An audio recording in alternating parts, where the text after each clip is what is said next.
काल एका जाहीर सभेमध्ये बोलत असताना आमच्या पक्षाचे प्रतोद आदरणीय भरतशेठ गोगावले यांच्याकडून बोलण्याच्या ओघामध्ये काही चुकीच्या गोष्टी निघालेल्या आहेत. त्यांना ते सीमा भागाच्या संदर्भात बोलत होते आणि सीमा भागाला कसा उशीर झाला आणि तो रेफरन्स त्यांनी आमची जी सध्या सुप्रीम कोर्टामध्ये केस चालू आहे त्याच्यामध्ये सुद्धा त्यांनी दिला. त्याच्यामुळे एक चुकीचं चित्र हे महाराष्ट्राच्या समोर जाण्याची शक्यता आहे.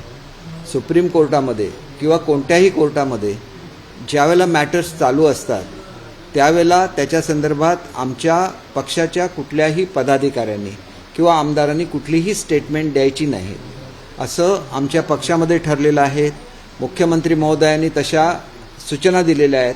असं असताना सुद्धा अनावधानाने त्यांच्याकडून जे निघालेलं आहे असं कुठलंही पक्षाच्या वतीने आम्ही स्टेटमेंट ही आमची कधी भूमिका नाही आहे किंवा वेळ काढण्याचा कुठलाही हेतू आमचा नाही आहे किंवा केसेसच्या संदर्भात वेळ होतो न्यायालयामध्ये असंही कधी म्हणणं आमच्या पक्षाच्या वतीने नाही आहे. न्यायालयाचं कामकाज हे न्यायालयाच्या नियमानुसार आणि तो त्यांचा सर्वाधिकार आहे. त्याच्यामध्ये आमच्या पक्षाच्या वतीने किंवा कोणीही पदाधिकारी किंवा आमदार काहीही याच्यापुढे बोलणार नाहीत याची आम्ही काळजी घेऊ आणि त्याच्यामुळे हा जो विषय आहे हा आमच्यापुरता संपलेला आहे आणि सर्वांनाच अशा सूचना आहेत म्हणजे आपल्याद्वारे सुद्धा मी आमच्या सर्व पक्षांच्या पदाधिकाऱ्यांना कळवू इच्छितो की अशा तऱ्हेची कुठलीही स्टेटमेंट ही पक्षाच्या कुठल्याही पदाधिकाऱ्यांनी किंवा आमदारांनी काढायची नाही आहेत. असं करणं हे चुकीचं असतं. ज्यावेळेला कोर्टामध्ये एखादी मॅटर सुरू असते त्याच्यावर कुठलंही विधान हे पक्षाच्याकडून येता कामा नये याबाबत आदरणीय मुख्यमंत्री महोदयांचे स्पष्ट निर्देश आहेत आणि त्याच्यामुळे याच्यापुढे कोणाकडूनही अशी बाब येणार नाही याची प्रत्येकाने काळजी घ्यायची आहे. भरतशेठ गोगावलेंशी माझं बोलणं झालेलं आहे आणि भरतशेठने असं सांगितलेलं आहे की आपण सीमा भागाचा तुलना करण्याचा प्रयत्न करत होतो त्याच्यामुळे अशा तऱ्हेचं स्टेटमेंट निघालेलं आहे असं म्हणण्याचा आपला कुठलाही उद्देश नाही हे त्यांनी माझ्याकडे आणि आदरणीय मुख्यमंत्री महोदयांच्याकडे स्पष्ट केलेलं आहे आणि म्हणून त्यांच्या वतीने सुद्धा मी हे त्यांनी स्वतः तर हे कळवलेलंच आहे. त्यांनी तिथं प्रेस कॉन्फरन्स घेऊन हे याचं स्पष्टीकरण दिलेलं आहे.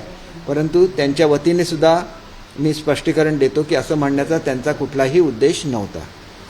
सर कुठंतरी हैदराबादची पाळणी देत नाही का कोणतरी समन्वय नाही का जेणेकरून प्रकारचं सगळं होते कारण असताना नेत्यांनी अशा प्रकारचं नाही अशी वक्तव्य येता कामा नये आणि त्याच्यामुळे याच्या पुढे ज्याला आमची दर महिन्यातून एकदा मीटिंग होते त्याला आम्ही अशा तऱ्हेच्या स्पष्ट सूचना देऊ. ते तर आमचे प्रतोदच आहेत. त्याच्यामुळे अधिकची काळजी ते सुद्धा पुढे घेतील याची मला खात्री आहे आणि त्यांनी आवश्यक ते त्याच्यावरचा खुलासा दिलेला आहे. त्याच्यामुळे मला असं वाटतं की हे मॅटर आता इथंच संपावं. मुद्दा उपस्थित राहतो की यापूर्वी देखील अनेक वक्तव्य आपल्या नेत्यांकडून वेगवेगळं केली जात आहेत म्हणजे कोर्ट मॅटर असेल किंवा उद्धव ठाकरे असतील यांच्याविषयी देखील वक्तव्य केले जातात. इतर मित्रपक्षांविषयी देखील वक्तव्य वेगळ्या स्वरूपात केली जात आहेत. मुळात अशा स्वरूपाचं वक्तव्य करू नये असं तुम्ही मुख्यमंत्री उपमुख्यमंत्री यांनी सूचना करून देखील वारंवार वक्तव्य येणं म्हणजे आमदारांवर लगाम नाही आहे, आमदारांवर नियंत्रण नाही आहे. असं नियंत्रण नाही असं म्हणणं चुकीचं होईल.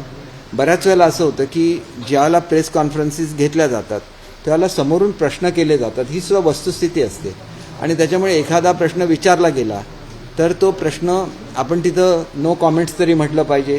त्या प्रश्नाचं उत्तर देणं टाळलं गेलं पाहिजे आणि सर्वसाधारणपणे असं होतं की काही लोकांना प्रेस कॉन्फरन्सेस फेस करण्याची सवय असते अनेक लोकांना ती सवयसुद्धा नसते आणि त्याच्यामुळे अशी वक्तव्य येत असतील तर आम्ही या संदर्भात अधिक जागरूकता आमच्या लोकांमध्ये करण्याचा प्रयत्न करूँ. हिंदी में मैं आपको बोलता हूँ कि एक वक्तव्य ऐसे आ गया हमारे भरतशेठ गोगावले जी है जो सीमा भाग के बारे में कुछ बोल रहे थे और सीमा प्रश्न जो है उस पर जो सुप्रीम कोर्ट का केस था ये काफ़ी सालों से चल रहा था और उसका रेफरेंस गलती से उन्होंने हमारा जो केस चल रहा है सुप्रीम कोर्ट में महाराष्ट्र गवर्नमेंट का इस और स्पेशली शिवसेना का जो चल रहा है मैटर तो उसके बारे में उन्होंने वो रेफरेंस दिया और वो गलतफहमियाँ बढ़ गई उससे.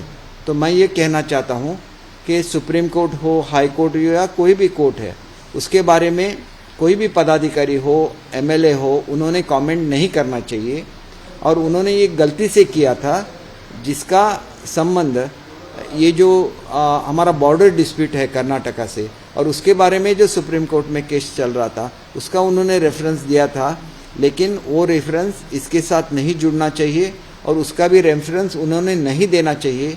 ये हमारे पार्टी की ये भूमिका है और हम ऐसे समझते हैं कि उनसे गलती से जो स्टेटमेंट निकल गया है उसके लिए हम लोग माफ़ी चाहते हैं। आगे चल के ऐसा कोई भी स्टेटमेंट हमारी पार्टी के MLAs हो या दूसरे कोई प्रवक्ता हो उनकी तरफ से नहीं निकलेगा। जब भी कोर्ट में कोई भी मैटर चलता है तो उस पर कोई भी कमेंट देना गलत है और यही हमारी पक्ष की भूमिका है।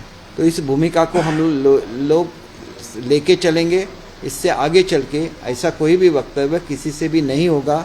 और भरत शेठ गोगावले जी ने भी प्रेस कॉन्फ्रेंस लग के ये कहा है कि गलती से वो जिक्र कर रहे थे सीमा भाग का और उसमें जो देर लग गई, ऐसी उन्होंने जो लिंक किया वो उन्होंने उसके लिए भी कहा है कि मुझे ऐसे कुछ नहीं कहना था, गलती से मुझसे निकल गया। तो आगे चल के ऐसी गलतियां नहीं होंगी, उनकी तरफ से मैं ये स्टेटमेंट दे रहा हूँ। कोर्टामध्ये तुम्ही बाजू कशी मांडणार? तर एक मिनिट, त्यांना आता सर, राज्य सरकार क्या इस वर्ष तैयारी कर रहा है दशहरा की जो सभा है वो शिवाजी पार्क में लेने के लिए? कैसे? देखिए, वो एक डिफरेंट सब्जेक्ट है, उसमें पहले मैं मराठी में बोलता हूँ, बाद में आपको हिंदी में देता हूँ, क्योंकि मुझे भी अभी जाना है अपना मेरे कॉन्स्टिट्यूंसी में। हमारे यहाँ गणपति का बहुत फेस्टिवल चलता है कोकण में, तो इसलिए मुझे भी जाना है, उसकी तैयारियाँ देखनी है, वहाँ पे शामिल भी होना है। तो मैं जल्दी में आपको बोल दूंगा दो जो विषय है उसके बारे में। एक जो चीज़ है की असं आहे की आदरणीय शिंदे साहेब आणि आम्ही त्यांचे सर्व सहकारी हे बाळासाहेबांचे विचार घेऊन पुढे जातो। त्यांनी ज्या प्रथा परंपरा निर्माण केलेल्या आहेत या हिंदुत्वाच्या दृष्टीने निर्माण केलेल्या होत्या। दसरा हा हिंदूंचा एक असा सण आहे की ज्याच्यामध्ये आपण सीमोल्लंघन म्हटलं जातो, चांगल्या कामाची सुरुवात आपण त्या दिवशी करतो आणि त्याच्यामुळे दसरा मेळावा आणि बाळासाहेब हे एक अविभाज्य किंवा ज्याला वेगळं करता येत नाही असं हे नातं आहे। बाळासाहेबांच्या विचारावर ज्यावेळेला आम्ही चालतो त्यावेळेला त्यांच्या विचारापासून आम्ही कधी लांब गेलेलो नाही आहे, त्यांच्या हिंदुत्वाच्या विचारापासून आम्ही कधी लांब गेलेलो नाही आणि ती ठाम भूमिका आदरणीय शिंदे साहेबांची आहे। आणि त्याच्यामुळे दसरा मेळावा घ्यावा की घेऊ नये याबाबत कुठलीही चर्चा ही आदरणीय शिंदे साहेबांनी स्वतः केलेली नाही आहे।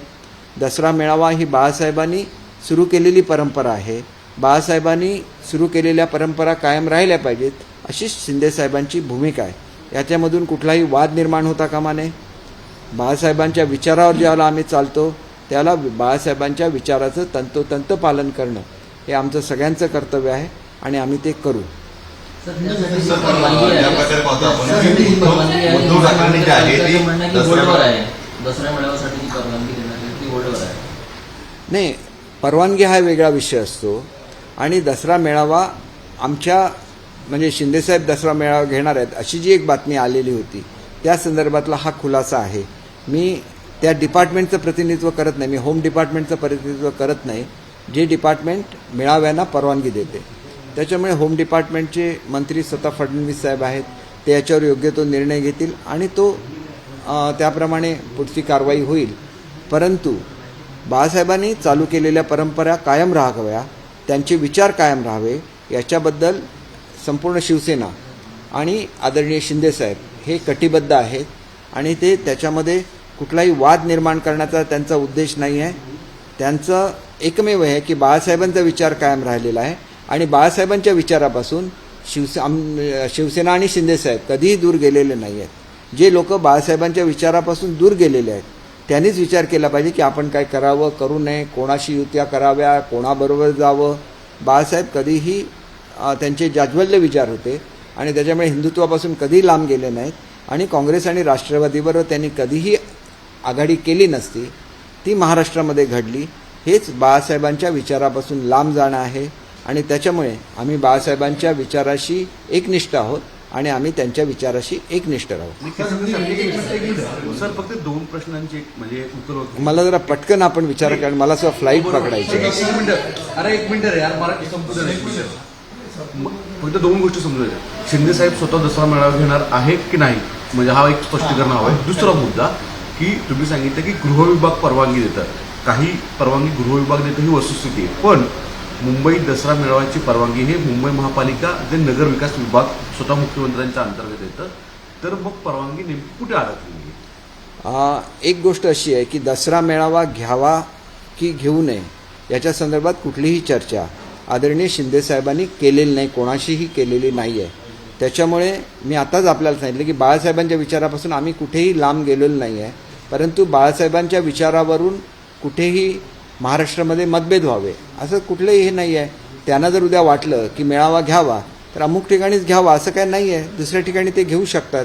शेवटी दसरा मेळावा ही शिवसेनेची परंपरा आहे, परंतु दसरा मेळावा स्वतः शिंदेसाहेबांनी घ्यावा की नाही याच्याबद्दल काय बोलायचं असेल तर योग्य वेळ आल्यानंतर शिंदेसाहेब त्याच्यावर बोलतील. पण सध्या तरी अशी काही चर्चा झालेली नाही आहे, कारण मी ज्यावेळेला एखादं स्टेटमेंट देतो त्यावेळेला मुख्यमंत्री महोदयांशी बोलूनच देतो. त्याच्यामुळे अशा विषयामधून वाद निर्माण करणं हा शिंदेसाहेबांचा मुळात स्वभाव नाही.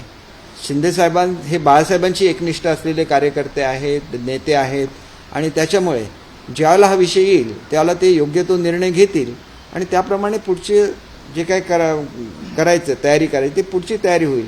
आज तर अशी काही चर्चा झालेली नाही किंवा असा कुठलाही निर्णय आज त्यांनी घेतलेला नाही आहे. उद्धव ठाकरे गटाकडूनही दसरा मेळाव्याला परवानगी मागितली, परंतु अजून ती परवानगी मिळाली नाही. याचा अर्थ असा आहे की शिंदे सरकार असल्यामुळे त्यांना परवानगी मिळणार नाही असं दिसतं. नाही, असं बिलकुल नाही. असं मी स्टेटमेंट कुठे केलेलं आहे? त्यांनी परवानगी मागावी, त्या ठिकाणी कोर्टाचे अनेक निर्बंध आहेत. निर्बंध असताना सुद्धा अशी परवानगी देता येते की नाही याचा व्यवस्थित अभ्यास करून त्याच्यावर निर्णय घेतले जातील आणि ते निर्णय हे सर्वांना समान न्याय देतो. शेवटी ज्यावेळेला शिंदेसाहेब सत्तेवर आलेले आहेत, फडणवीस साहेब सत्तेवर आले आहेत, ते सर्वांना समान न्याय देणार, ते कोणावरही अन्याय करणार नाहीत याची मला खात्री आहे. त्याच्यामुळे याचा निर्णय होत असताना सुद्धा तो पक्षपातीपणे निर्णय घेतला जाणार नाही एवढं मी आपल्याला निश्चितपणे सांगू शकतो. मी जरा एक मिनिट, आता मी हिंदीमध्ये बोलतो कारण मला सुद्धा जायचं आहे. मैं जरा 2 मिनिटं साहेब, 2 मिनिटं थांबा, मी तुमच्या प्रश्नाचं उत्तर देतो. आधी हिंदीमध्ये मी सांगतो कारण प्रेस मला संपवायची आहे.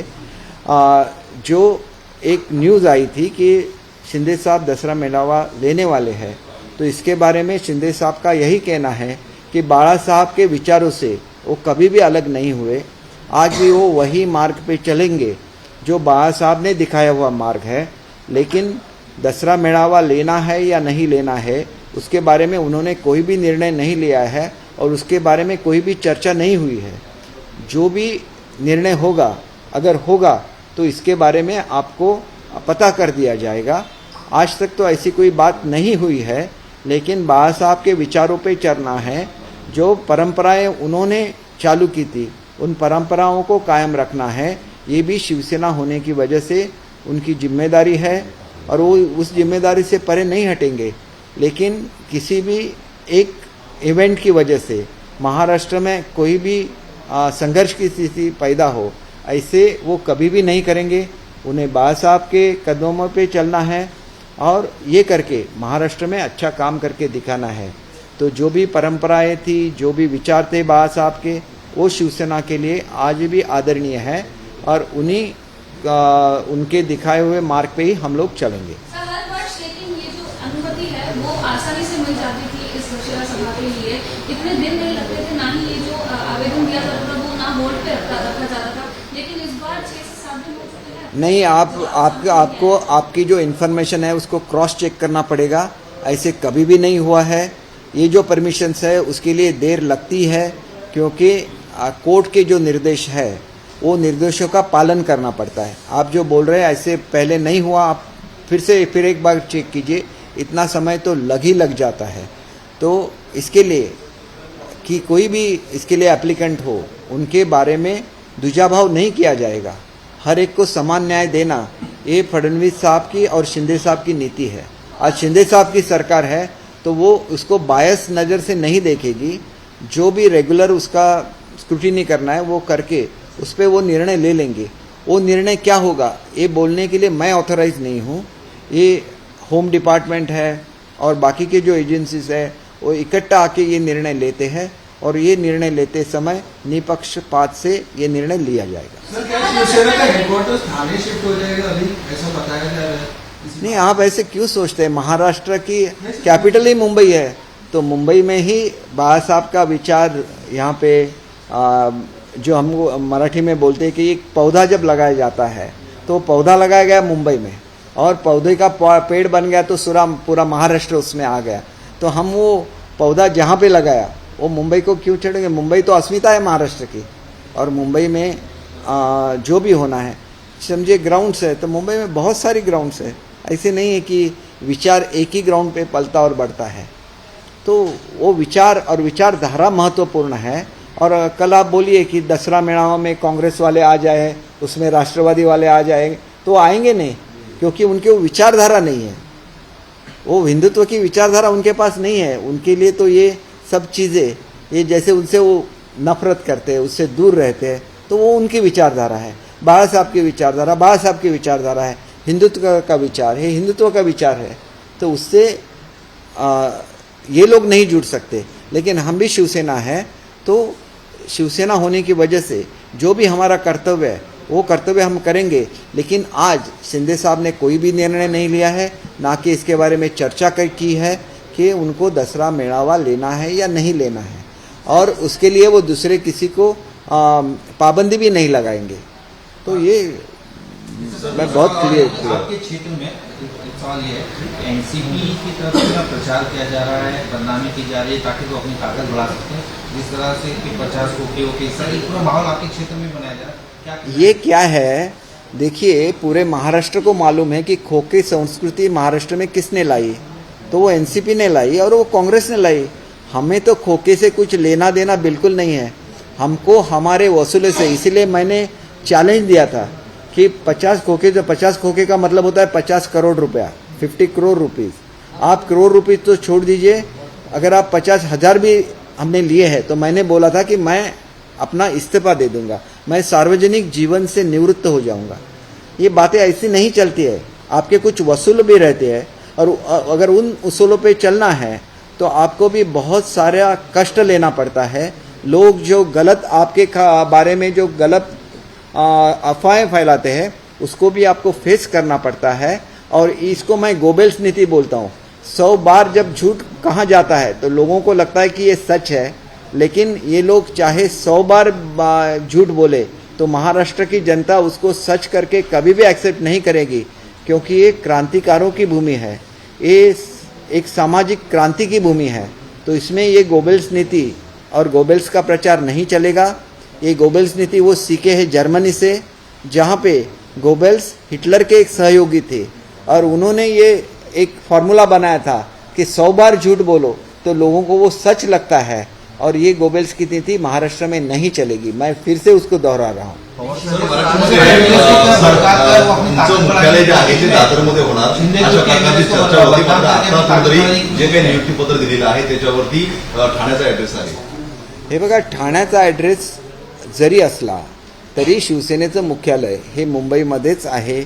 जे पत्र पाठवलं हे ठाण्यावरून पाठवलं असेल तर त्याला ठाण्यावरचा ॲड्रेस येणारच। त्याच्यामुळे त्याच्याबद्दल आपण काळजी करू नका। शिवसेना ही महाराष्ट्राची आहे, महाराष्ट्राची राजधानी मुंबई आहे। मुंबईला ह्याचं जे आपण म्हणतो की वृक्षारोपण झालं हे मुंबईला झालेलं आहे। ते छोटंसं रोपटं बाळासाहेबांनी मुंबईला लावलं आणि त्याचा वृक्ष झालेला आहे। हा विचाराचा वृक्ष आहे आणि त्या शिवसेनेचं बाळासाहेबांचे विचार हे घेऊनच शिंदेसाहेब पुढे जात आहेत आणि ते जात राहतील। आज तुम्ही शिवसेनेमध्ये जशी गर्दी असायची नेते आल्यानंतर, आज तशी गर्दी ही तुम्हाला फक्त शिंदेसाहेबांच्या घरी नंदनवनलाच बघायला मिळेल। नंदनवनला त्यांना भेटायला हजारो लोक ही महाराष्ट्राच्या कानाकोपऱ्यातून येतात। तुम्ही बघा की आतापर्यंत कुठल्याही मुख्यमंत्र्यांनी जे आंदोलनकर्ते असतात त्यांच्याकडून निवेदनं स्वीकारलेली नाही आहेत, परंतु या विधानसभेच्या सत्राच्या वेळेला एक वेगळं चित्र लोकांना बघायला मिळालं की त्यांच्या नेत्यांना इथं आणलं गेलं। त्यांची प्रत्येकाची निवेदनं आदरणीय मुख्यमंत्री म्हणून एकनाथ शिंदे साहेबांनी स्वीकारली, त्याच्यावर लिहिलं आणि त्यांना न्याय देण्याचा प्रयत्न केला। हे पहिल्यांदा कुठल्याही अधिवेशनामध्ये घडत आहे आणि त्याच्यामुळे असे मुख्यमंत्री ज्याला महाराष्ट्राला मिळतात त्याला ते बाळासाहेबांच्या स्वप्नातले मुख्यमंत्री आहेत। आणि हे लक्षात घेऊन मला एवढंच सांगायचं आहे की शिंदेसाहेब हे खऱ्या अर्थाने बाळासाहेबांचे विचार घेऊन महाराष्ट्रामध्ये जात आहेत आणि त्या विचाराशी ते एकनिष्ठ आहेत। मला आता एअरपोर्टला आपण समजून घ्या की आतापर्यंत मी कुठल्याही प्रेस कॉन्फरन्समध्ये कुठलीही उत्तरं देण्याची टाळलेली नाही आहे. फक्त मला विमान आहे आणि विमान माझ्यासाठी थांबत नाही. त्याच्यामुळे मी आपल्या सगळ्यांची दिलगिरी व्यक्त करतो. तुम्हाला एक गोष्ट मी सांगतो अनायसे, तुम्ही सगळे इथं आलायत, हा बंगला फिरून बघा. हा काय माझा बंगला नाही, हा शासनाचा बंगला आहे. परंतु बंगल्याच्या बद्दल ज्यावेळेला चुकीचं सांगितलं जातं, ही वास्तुदेवता असते. वास्तुदेवता नेहमी आशीर्वाद देत असते. तुम्ही चांगलं काम केलं, चांगले आशीर्वाद देत असते. तुम्हाला एकच याचं उदाहरण सांगतो की मी शिक्षण विभागामध्ये काम करतो. शिक्षणाच्या संदर्भात आम्ही असं ठरवलेलं होतं की मुलांच्या पाठीवरचं ओझं कमी करायचं म्हणून आम्ही पाठ्यपुस्तक आहे याचे सुद्धा 3 भाग करतोय. परंतु पाठ्यपुस्तकाचे 3 भाग केले तरी वह्यांचं ओझं राहणारच मुलांच्या पाठीवर. त्याच्यासाठी आम्ही नवीन निर्णय घेण्याचा आमची प्रक्रिया चालू आहे. अजून हा निर्णय झालेला नाही, परंतु याच्यावर विचार चालू आहे की त्याच पाठ्यपुस्तकाचे जे आम्ही 3 भाग करतोय त्यालाच जर आपण लिखाणाची सोय केली आणि ते पेजेस जोडल्या तर मुलांना किती कन्व्हिनियंट होईल. आता तुम्ही विचार करा. लगेच ते रेफर करू शकतात, लगेच लिहू शकतात, आपल्या नोट्स घेऊ शकतात आणि नोट्स घेताना जे डुप्लिकेशन होतं पाठ्यपुस्तकाचं ते अवॉइड होऊ शकतील. आपली मुलं अधिक अभ्यास करू शकतील, त्यांच्या पाठीवरचा बोजा होऊ शकेल. आणि हा निर्णय मी कधी घेतला ज्यावेळेला मी ह्या बंगल्यामध्ये राहायला आलो. म्हणजे ह्या बंगल्यामध्ये शंकरराव चव्हाण साहेब 12 वर्ष राहिलेले आहेत आणि इथून ते वर्षावर गेले. मला कधी इच्छा नाही की ह्याच्यापेक्षा आणि वरचं पद मिळावं, परंतु सेवा आहे, ही सेवा लोकांची घडावी. आणि हे बंगले, ही कार्यालय हे लोकांची सेवा करण्यासाठी दिलेल्या शासनाच्या सुविधा आहेत. त्या आमच्या मालकीच्या कधीही नसतात. म्हणून मी फक्त रंग काढला ह्या बंगल्याला आणि ह्या बंगल्यामध्ये राहायला आलो. आणि हा बंगला आणि ही वास्तूसुद्धा जे आशीर्वाद देईल ते माझ्यासाठी नसतील, ते महाराष्ट्राच्या जनतेसाठी असतात. याचं उत्कृष्ट उदाहरण मी सांगितलं की याचे आशीर्वाद आज महाराष्ट्राच्या प्रत्येक घरातल्या मुलाला मिळणार असतील तर त्याच्यासाठी चांगली गोष्ट दुसरीच कुठलीच नाही. आणि म्हणून आणि प्रश्न मला विचारू नका. माझी जर तुम्हाला शेवटी शिक्षकांचा फोटो वर्गात लावण्यास शिक्षकांनी विरोध केला. कोणाचा? शालेय शिक्षण विभागाने निर्णय घेतला होता की शिक्षकांचे फोटो शाळेमध्ये लावायचे, वर्गात लावायचे. नाही बघा, मला याची माहिती घ्यायला लागेल. कुठलीही गोष्ट ही मी त्याची माहिती घेतल्याशिवाय सांगत नसतो. आज मी तुम्हाला जे सांगितलं हे जास्त महत्त्वाचं आहे की मुलांना पुस्तकाबरोबर वह्याची सुद्धा सुविधा झाली तर महाराष्ट्रातली किती मुलं आहेत बघा. लाखो मुलं आहेत, कोटींच्या संख्येत त्याची हे आहे. या प्रत्येक मुलाला ह्याचा फायदा होणार आहे आणि पालकांना ह्याचा फायदा होणार आहे. असे निर्णय आम्ही घेत राहू. आणि म्हणून जो काय तुमचं उत्तर आहे मी नंतर देईन. एबीपी माझा, उघडा डोळे बघा नीट.